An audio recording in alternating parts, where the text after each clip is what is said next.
Welcome. I'm Jarrell from Sungrand, the developer of the Silver Falls games.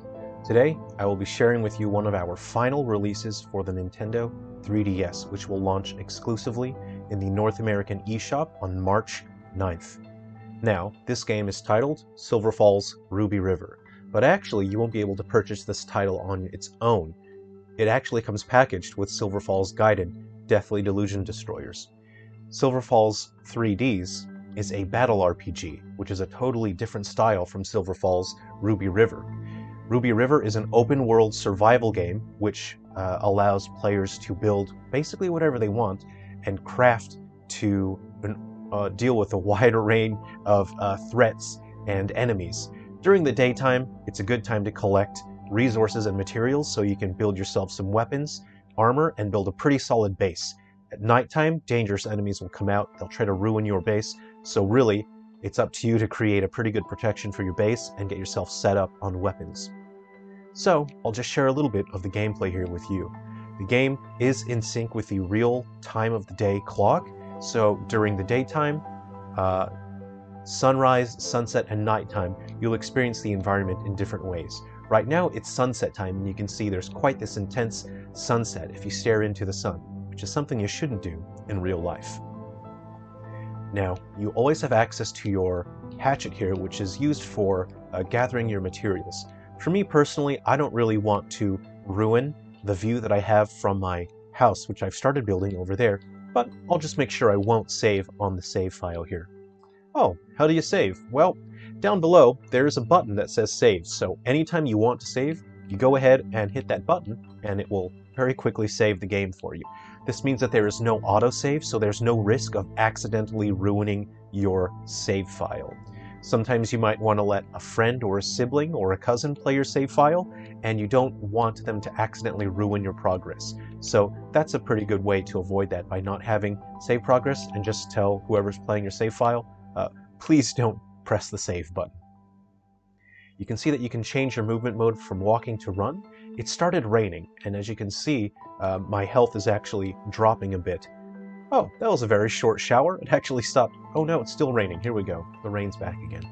So, this rain might last for a while, and my stats will be decreasing. I'll want to get undercover here.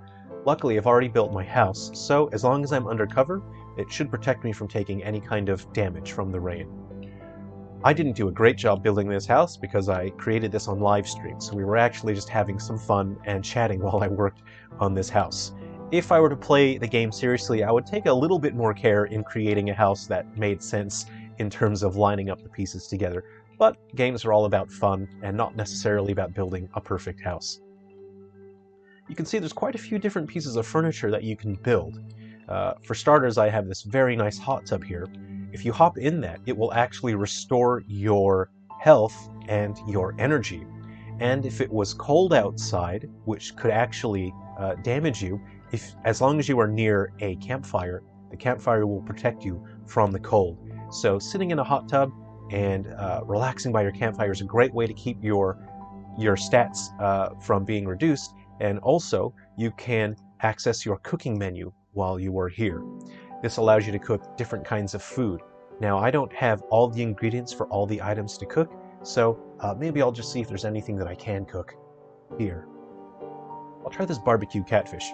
Ah, I do have some catfish in my inventory. It's pretty simple, so it's not going to be a great item because I don't have any other ingredients to create anything complex. The more complex the recipe is, the better that item will be. Many items will actually boost your stats, like your speed, your attack, or even your defense.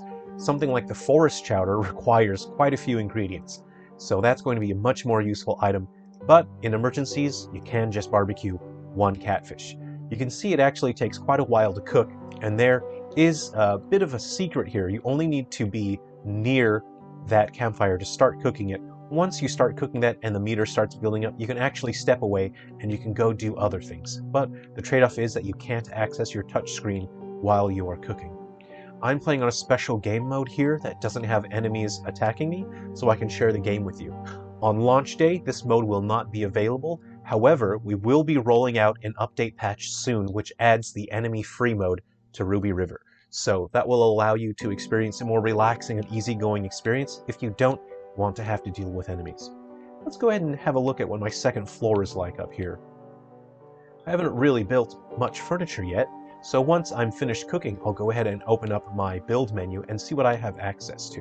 You can see I've stacked up some fur here, and over time this will actually generate fur that I can pick up and I can use for crafting. You see as I get near it, you can see my icon has changed from jump to take. Let's go ahead and click on take. Look, I actually was able to pick up some fur from that, so you'll find that as you create special items and furniture around your house, they actually have much more utility than just being visual. This actually does give me fur, and that will allow me to create armor. I can also go out and hunt enemies directly, or hunt animals and get fur from that. I kind of made this as a bit of a toilet, but it looks like something has sprouted up in this water bucket here, or the rain dish. I'll go ahead and check this rain dish, and it looks like some mushrooms grew in the rain dish. That'll be useful for cooking, or you can just eat mushrooms raw in an emergency. Let's see, I have a nice little flower pot here, and if I look out the side here, I have a view of my goat. You'll find that wild animals can roam around. You can either attack the wild animals and you can hunt them, you'll obtain meat for cooking, and animals like the goat will actually also give you fur. I didn't want to hunt that goat, I wanted him to be my pet, so I built a fence around him, and now we can be together forever like best friends. Let's go ahead and have a look at the building that I have available to me. You'll find different categories for building. First off, you'll find structure, which has 18 different items. Let's have a quick look at what those items are. By using left and right on the D-pad, I'm able to rotate that build item, and it actually stays locked to the world grid in terms of rotation. So you'll want to use that D-pad to make sure you line it up just right. Let's have a look at short wall, thin wall, a thin short wall, a window wall, a wide window wall, door wall, a flat, which I'm standing on now, a thin flat, which is good if you're making special walkways, a flat log, which is what you see here to fill up the gaps, a low platform, which I can show you outside. I'll make my way out and we can have a look. Oh, luckily I have just enough materials to build this. Step outside my front door, and let's put this platform next to my campfire here. You'll find that if it's red, it means that it's intersecting with an item that it doesn't want to build on top of. So let's hit that build button. And I built a low platform. Let's say that I'm not happy with where I've placed that, even though I think that's a great place to put that. I could put a table and chairs here next to my campfire. I'll actually click on off, and then I'll break that. And that will allow me to recover the materials from that item. Hooray! Let's have a look at our other items that we can build. We have a platform, a low platform S for small, a platform S, a short ramp, a ramp, stair ramp, and a roof. Let's see what the roof looks like. I'll just put it here on the ground. Great!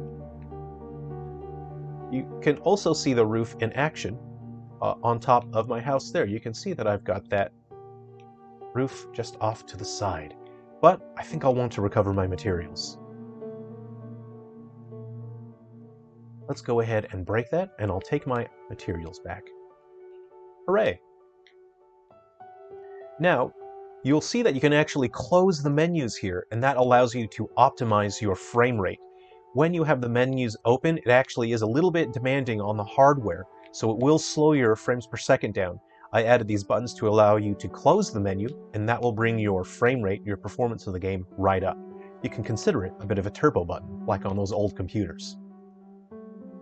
Let's have a look at what else we can create now that we've seen everything in the structure section. Before I do that, I'll show you something that I have underneath my balcony just here. Now these spiky things are actually quite useful. These are spike traps. So if I'm up enjoying some relaxing time in my hot tub and cooking food by my campfire, often wild enemies will come and attack me. I don't want them damaging my house, so I've placed these spike traps here. When enemies chase after me, they'll actually step on the spike traps and take damage. But look out! If you step on spike traps, you'll also take damage. This can make it quite a fun option if you want to build obstacle courses for your friends to try. You can use various traps as a penalty for failing the obstacle course. Let's have a look at some of our other items now. We have furniture. I wonder what we can build. We have a bed, bench, chair, oven, flour mill, bookshelf, bookshelf L, stove, bath, which is your hot tub, a support block S, table, a pole stand, display fur, and potted flowers. Now, all of these items always have a visual appeal to them, but secondly, many of them will offer extra effects that are practical. So the stove will actually allow you to cook certain items like stews and soups. You'll find that the flour mill and the oven together will allow you to create baked goods like pies. Let's have a look at our standalone section now. We have a campfire. That would be pretty nice to put just under here as well. Ah, looks like I don't have enough materials. I'll need to gather more stone. We have a planter box, rain dish, pillar, shade slanted, spike trap, which you can see here, a snare trap, which will slow enemies down for a while, an animal trap, which will actually trap small animals and will generate raw meat for you to cook. This is useful if you're having trouble getting hunting animals in the wild. An insect terrarium, which you can actually use to generate string or silk, which is useful if you need to create armor and other items. A tent, which can protect you from the elements. I wonder if I can build one. Let's see. It seems as though I do have enough materials, but you need a pretty flat plane in order to get this built. Let's see if we can find a flat spot to put this tent. But this terrain is a bit slanted. Let's just wander for a bit and see if we can find a spot where we can put this. We have an ammo workshop, which slowly but surely generates a little bit of ammo if we have weapons. Alright, here's a spot. Let's set up a tent here. Ah, fantastic. If it's an emergency and we're caught in the rain, the wind, or the ice, we can sit inside the tent, and that will actually protect us from the elements. And what's also good is that when you're done using the tent, you can pack it right up and take your materials back. I see an item here on the ground. Let's see what that is. An egg. Nice. Maybe I'll be able to cook that. I wouldn't mind a pretty nice omelet. So let's sit inside our tent and enjoy the view of the sunset. We can also build a fence and a short fence. That's it for our constructibles, but what else can we build? We also have access to different kinds of armor. The muscle armor will increase the damage that we deal with our melee weapons. Our sniper armor increases the damage that we deal with our ranged weapons. Our tough armor reduces the damage that we take. Our speed armor allows us to move faster. Our raincoat protects us from the rain. The thermal coat protects you from the cold. The wind coat protects you from the wind. And wilderness pants will increase the amount of items that you pick up. So, if you're going scavenging and foraging for materials, it's good to wear your wilderness pants, as that will increase your yield for items. Let's have a look at our weapons. We can build a punchy thing, a slicey thing, a stabby thing, a spiky thing, a smashy thing, and an ultimate thing. There's a wide variety of weapons. Let's see if I've got one to show. I'll click on my category for my items here, and it looks like I have a smashy thing in my inventory. Pretty useful. When you're dealing with enemies, you can actually use both. Now your hatchet, which is usually for collecting materials, the hatchet doesn't do much damage, which is why you want to collect materials to build those better weapons. You'll see a number next to it on my weapon inventory screen that says 15. That means that I can only hit an enemy with this 15 times before the item breaks. Now there is a way to increase this as well. Let's go over that now. If I open my Stuff menu, you'll see that I have weapons next to my armor, weapon, cooking, health, energy, and crafting. I have 15 experience points right now. Every time you defeat an enemy, you earn experience points, and it only takes 1 experience point to level up one of your stats. If I wanted my weapons to have more durability, I can increase my weapon level. Let's go ahead and expend some of those experience points and increase my weapon level. Wow, that's pretty nice. I can just keep using my experience points. Now you might think, gee, that's pretty easy. You can level up and max out very easily. Well, there is some difficulty to that situation. If you ever get defeated by enemies, all of your stats will decrease by 3 levels. So you want to try to play it safe and protect yourself from getting killed by enemies. You also have some items here, but I'll let you discover that and see what they do for yourself.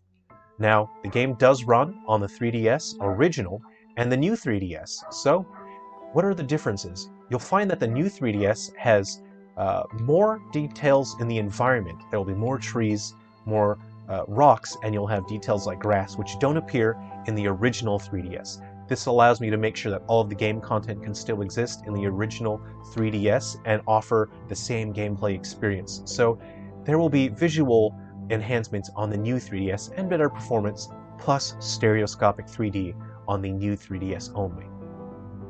There are also many ways to find items. You can explore this vast, massive environment, and of course there is the titular Ruby River.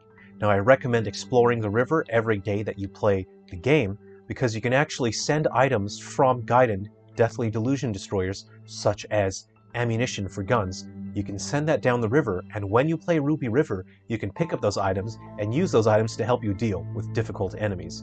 You'll also tend to find small ponds scattered around the environment, which will allow you to catch different kinds of fish, and along the river you may also find river clams, which you can use for cooking. So I hope you've enjoyed this look at Ruby River.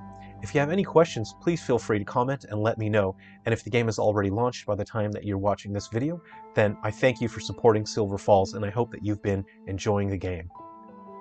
I will be linking the video explaining Silver Falls Gaiden Deathly Delusion Destroyers, which is the battle RPG portion of this bundled pack.